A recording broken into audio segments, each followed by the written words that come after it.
1887, sorry. And Martin Milan III is the grandson of Martin Milan, who is one of the originators credited with creating the Pennsylvania long rifle. It passed through the Milan family until early in the 20th century, when it moved into the Herr family. And we actually met with 16 descendants of the Herr family this past Monday, and they actually toured the house. We're quite thrilled with the results. Oh, I believe it. So which part of the house was built in 1887? The original, the stone portion was built in 1787. The portion we're standing in is colonial. The portion we're standing in is Victorian. The original part was colonial. Okay. So when did Willow Valley Community Center acquire the Milan House property? Willow Valley acquired it about 12 years ago. As part of the acquisition of the farm, they acquired, we continue to use the barn and the tobacco shed. The tobacco shed was actually relocated, and the land around was developed for our cultural center, for Willow Gables, for Spring Run, and our personal care facility in Meadow Ridge. The house actually would remain dormant with the exception of a couple special activities throughout that time. So we really only started in renovations in the fall of 2012. And when did Willow Valley make the decision to renovate the inside?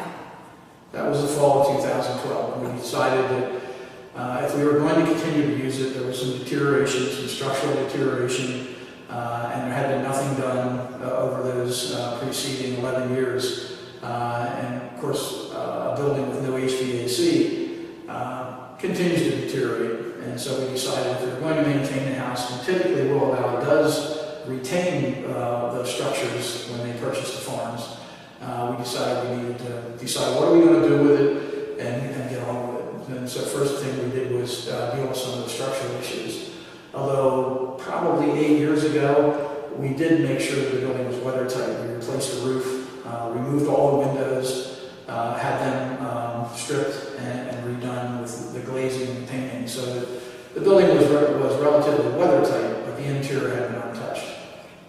So how did you go about the process of picking a contractor or getting ideas? Did Willow Valley already have ideas of what they wanted to do on the inside? We really didn't have an idea what we wanted to do inside. And we had several consultants look at the house, make recommendations. Some of them would have involved multiple contractors, and we would end up being the general. I actually got a recommendation. I didn't know anything about historic restorations. I got a recommendation from a colleague, and we ended up having them do the structural. The center of the building was sagging because of some issues with the stairway. We ended up having them do the work. We were pretty impressed with what they did. And then they gave a proposal for us to renovate the first floor. Okay. And so who did the research and the choices of colors and treatment for the renovations? Basically, that was all done by historic restorations. As they stripped the paint, they saved the last color, and there are some issues that people would look at and say, "Is this really the color?" But I think they were fairly faithful in what they did. I think the one exception was in the hallway. The original color supposedly was pink. We decided that was a little over the top, so we went with sort of a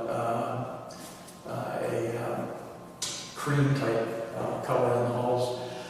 We've had several people in we've had some people who said, "Well, these colors are over the top," and some other people have come in and had maybe a historic bent, and they said, "Oh yes, this is correct. This is what it would have looked like in the 1700s." To the point where we had one of our board members said that, "Oh yes, this is correct," and he said, "And I'll bet there are arches in the basement." Yes, there are arches in the basement, and he said, "I'll the attic, and sure enough, there's a smokehouse in the attic. So with that, he said that without ever having been in the house. So what does Willow Valley plan to do with this inside the building? In the past, we used the building, the kitchen space, which we're in right now, as a farm market on Friday afternoons, and we did like an ice cream parlor over the summer. We would continue, I think, to do some special events like that. We may do special dinners. It's sort of evolving right now. We don't have specific plans. We're looking at being an interpretive center, and we've visited some other facilities to find out, what would you do? It's not going to be a museum. It's going to be a bit of a hybrid facility. Again, used for special events, but hopefully Willow Valley has 50 clubs, and maybe create another club that works on filling in the blanks in the history of the building. We have several residents that are docents for other retirement, or not other retirement, other historic structures who already expressed an interest in being involved. So we would hope to get residents involved in the activities as well as the interpretive center aspect. And how was working with historic restorations? What was your experience working with historic restorations on a project like this? I've worked with contractors probably my whole career, and it was among the best, if not the best, experience I've had. They were very effective in what they did. They made recommendations. Of course, in a renovation like this, you're not quite sure what you're going to face. And as they uncovered things, they would say, give me a proposal, suggest that maybe we do this, maybe we do that. Some things we did, some things we didn't. We did some planning. We had not done anything on the second floor, but we did some planning and actually put some things in place so that should we do the second floor, we're ready to go. But no, it was a very good experience. What would you call some of the strengths of historic restorations? Well, clearly the major strength is their knowledge of the history of structures and what to do and what not to do. I already have a copy of the book that they wrote and attended their seminar, and that was shortly after the fact. But it's interesting that, and their knowledge, their craftsmanship of the folks that work for them, and just the knowledge of how things were done and being able to duplicate that. I noticed in your questionnaire that you had returned to me, you had mentioned about one of the benefits being value. Are you referring to the pricing that we gave you? Yes, I thought that we got excellent value for the amount of work that they did. Okay. I'm trying to think. Oh, do you want to state your name and what your position is at Willow Valley? My name is Jim Pluck, and I'm Vice President of Property Management Services at Willow Valley Communities. So you would be in charge of all of the construction projects? My area of responsibility is construction, renovations, grounds, transportation, security, safety, and the IT group, as well as housekeeping, floor care, and maintenance. Basically, the position covers everything but healthcare and food service. If you had to pick a favorite part of the renovation, whether it be a particular color, the cabinetry, what would you pick out as one of your favorite things that we restored or renovated? I think not only for me, but for many people, the front room in the original building where they pulled up the floor, redid the floor, and put it down so the floor is original. It's not only the original floor, it was put down in the way that the original floor would have been put down with the nails and the pegs. That room is just spectacular.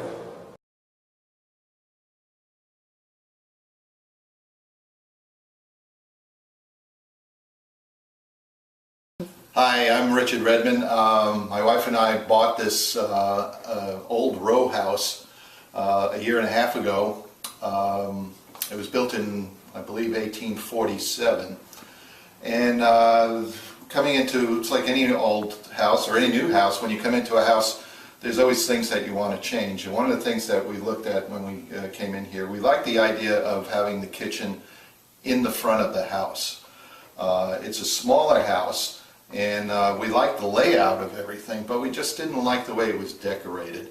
And there's certain things that we wanted to change. As I said, we didn't want to change the layout, and there's these nice granite counters that I mean, are perfect. There's nothing wrong with them. So why do we have to like just do a renovation on this thing?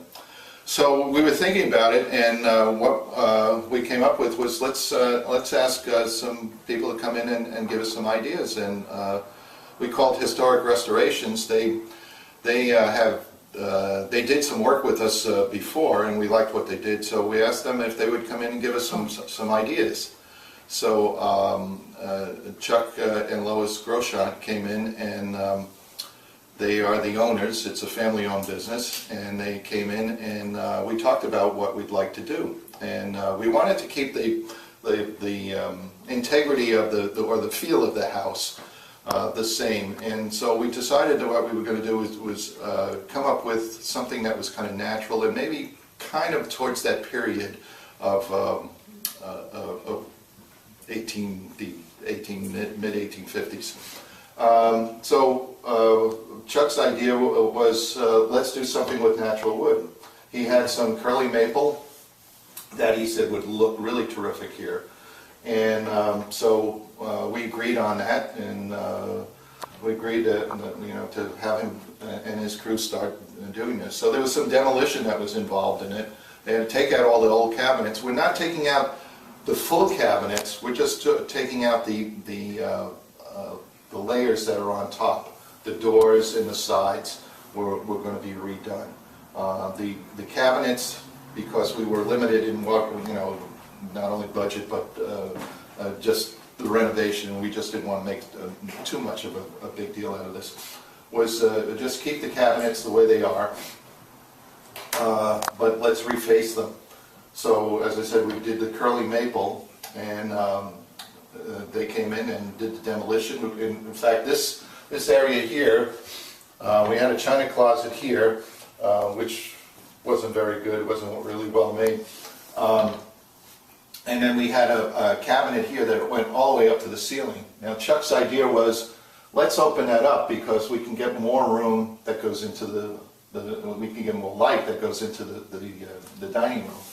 And you probably wouldn't lose that much space because we really never could reach up there anyhow. So we decided on that, and they came in and took the wall down. They did a great job doing that. And then they got into putting the cabinets in. Now all these are all handmade, which are really fantastic. All this little filigree work that's in here and all that, that's all new, and it's all handmade. And one of the interesting things is that even the drawers are all put together, and they're all finger jointed, or they're all dovetailed, which is, you don't see that anymore in cabinets. So we were real happy with what happened, and real pleased at the outcome. So, Okay. want to do another angle? I don't want to walk around, if you know. Well, you Talked about want the drawers before. I said, just look at the way this is done. All this detailed work.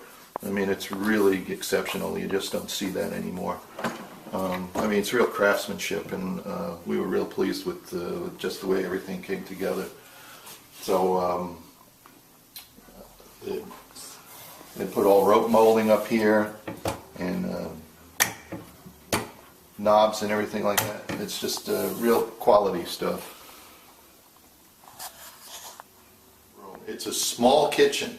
I mean, it's great for us. It's just two of us that are here, but it just really opened up the room. I mean, not only do we have a lot of light coming in, which we always had, but it was the original kitchen was dark. It was painted dark. The cabinets were dark. This is all now nice and bright and opened up. So it just gives us the feeling that it's a bigger kitchen, and we just don't feel so confined. We feel a little bit more looser in this area too. So I think that worked out really nice. One of the other details that I really particularly like is the bullnosing, just the way this was done too. I mean, they took pains to do this. When they came in and put this in, there were, and one of the things that's working with historic restorations was that we really, if we had some questions, they came right over and talked to us. We said if there was something that we weren't sure of, or there was something that we just didn't like, from the original plans. They came over and they talked about, is there another way of solving it, or, this is what Chuck had in mind, and that something that we probably just didn't envision at the time. So that seemed to work out. It was really an easy renovation of the kitchen. So as I said, we're real pleased with the way everything came out, and I think it was just a great job.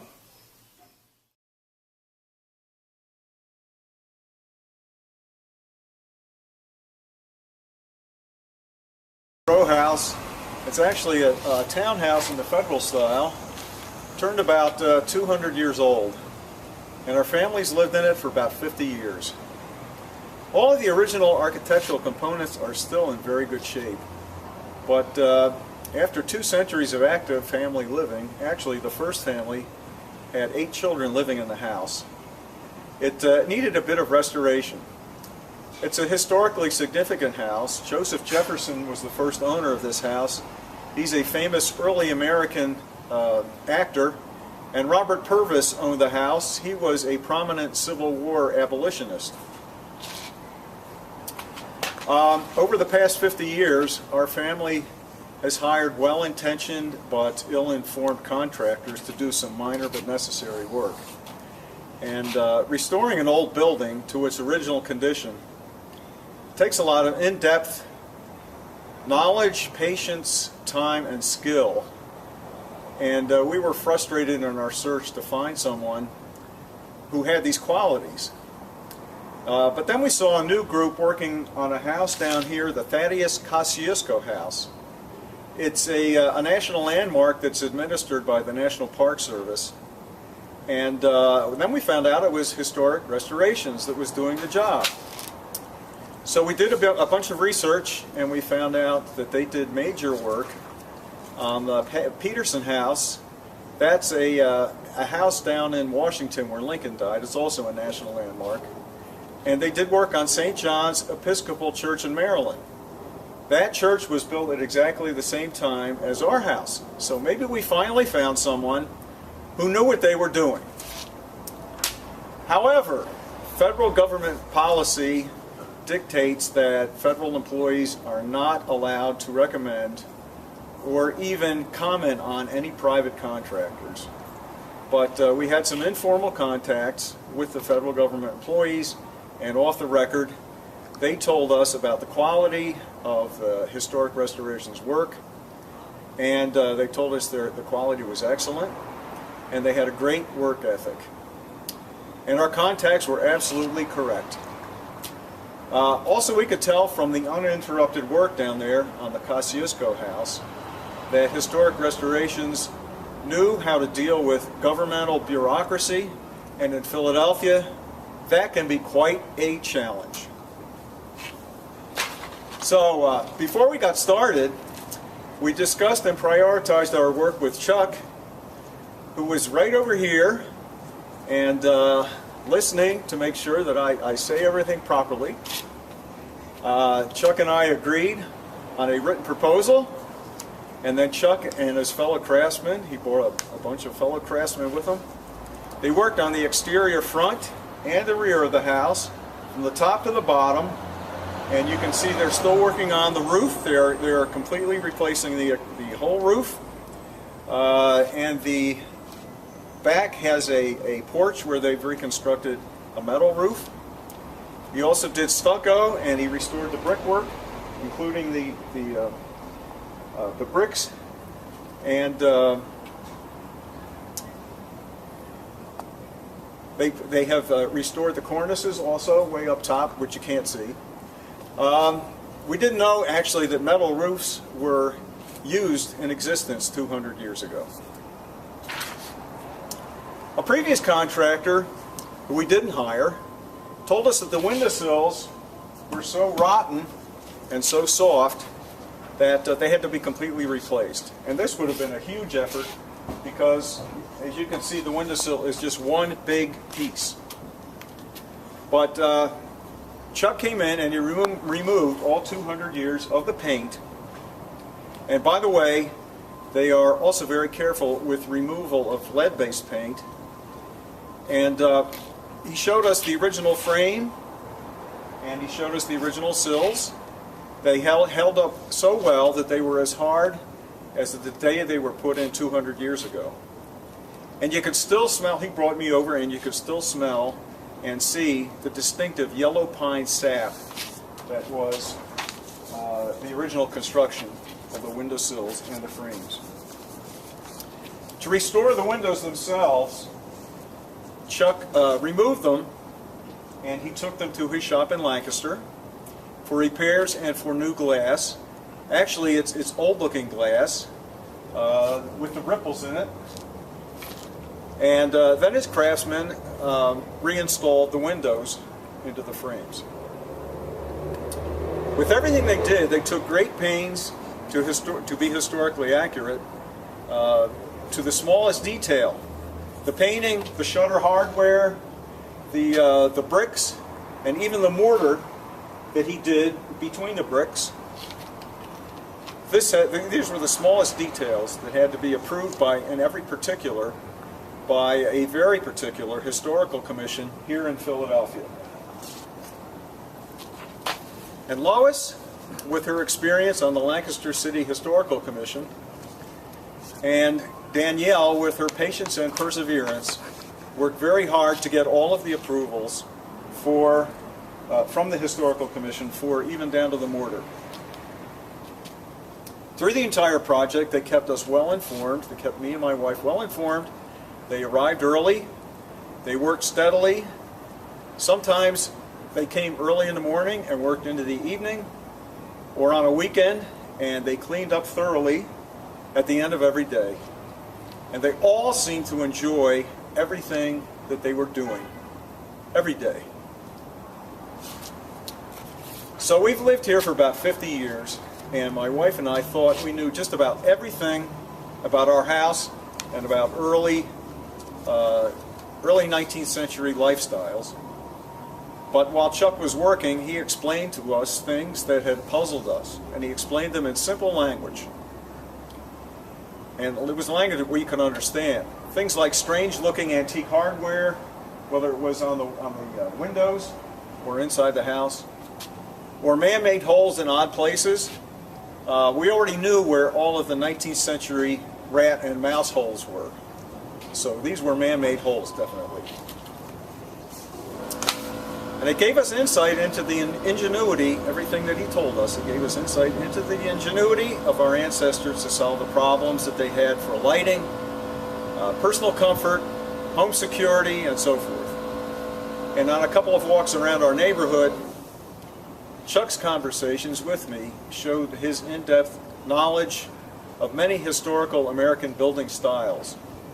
It wasn't just the Federal style, but things like the Georgian styles and the Italianate styles and things like that. And he always welcomed the inquisitiveness of us and our two very large, in-your-face dogs. I don't know if they had dog houses 200 years ago, but I'll have to ask him. Chuck, did they have dog houses 200 years ago? Yeah. Yes, they did. Okay. So, in addition to the historically accurate, excellent quality of their work and the great work ethic that I mentioned before, I would add that everyone involved with the organization, the Historic Restorations Organization, is friendly and courteous, and they work well with difficult bureaucrats. And the care they put into our restoration here increased even more our appreciation and love for our old house. I would like to say that the people of Historic Restorations truly care about proper preservation of America's historical architectural heritage.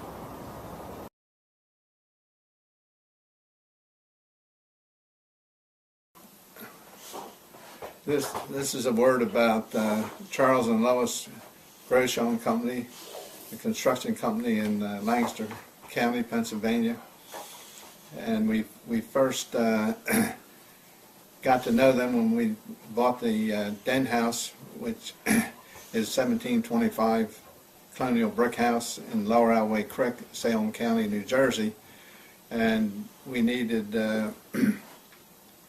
hard pine for our first floor rooms in the old den house, and we had them come in. Then it developed really into a full restoration of the whole house. And they did the windows. The windows were sort of a difficult thing to do because I believe every window was a different size, and they were able to get old glass from houses that had been taken down in Lancaster County, and so these windows, there isn't anyone that thinks that they were just newly created because of the old glass in them. And the brickwork had to have a repair to it on the inside walls after we tore off the wall board, and there was deterioration in the brickwork, and Chuck worked on that for a period of time, and that's the reason after the plastering was done, there's no cracks over there yet today after 10 or 11 years.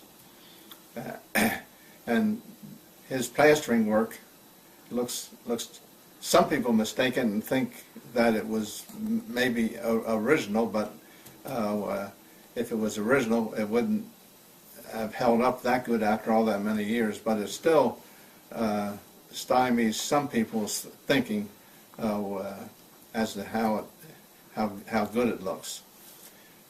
And then we tore out several fireplaces, and we were looking for a mason to do the brickwork there on the fireplaces, and we were having difficulty when all of a sudden I realized that the man to do the brickwork was right in front of us here on the job every day, and that was Chuck Groshon, and which he did, and he did a fantastic job. And then that led to several months later doing the walkway on the outside, which was quite a bit of walkway, and then off of that walk to the smokehouse, and we've had a good relationship because and that I can testify to, and he can too, as to have him every year comes back and works for us on one of the houses or our wheelhouse, and if we didn't have a good relationship, why that certainly wouldn't be the case. And I think that's a little unusual when to have a company working for you that long that that everything goes that well. And we certainly appreciate the time that we've had together with the Groshons and how they work together. And then I'll end up by saying that actually when they did the job, they knew better what should be done here than what Audrey and I did. I mean, I hesitate to say that on belittling myself a little bit, but it's the truth that many times that they sort of straightened us out and got us back on the track where we should be. So we thank you, Charles and Lois Groshon.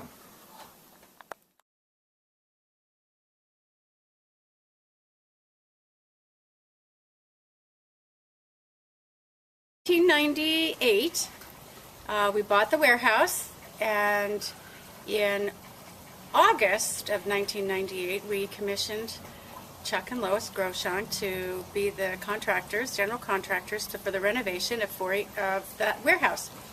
And I'll never forget when Lois came to my office, or was it Chuck that came to the office with a flower in his hand and the bid, and I was just excited because they really wanted to do this job, and I'm so glad that that's who we chose to complete the work. They started, I think, towards the end of August, and we moved in about the 12th of December, and Chuck and I learned right away that every week we needed to talk and get together, that when you have a property and you have someone who's bringing in people to do the work, that you've got to make sure that everything that you want is being taken care of. And I think one of the favorite expressions was, "Remember, Susan, this is a warehouse." So when I got a little thinking that we should do a little more here, a little less there, Chuck would remind me, "Remember, Susan, this is a warehouse." And that was a good kind of phrase to remember, because we really didn't need fancy things. Our personal taste could fill in all the gaps. And the walls were put up, and the closets, which I'm really glad I insisted we had lots of closets, because when you have a lot of space, it's nice to be able to have a lot of storage also. So the work was done. I don't think we ever had to rip anything out. And I think that's because one of the most important things, as I said before, is to communicate. And Friday afternoons, we often sat down and had a little beer at the end of the week and celebrated what a good week took place. And we pushed at the end. We were just talking about that. Pushed at the end to get all the subcontractors to do their work in a timely fashion, and moved in time to have Christmas supper for our family. So my experience with Chuck and Lois and the Grosjean Inc. has been absolutely unparalleled, and I'm very pleased that they were the people that we chose.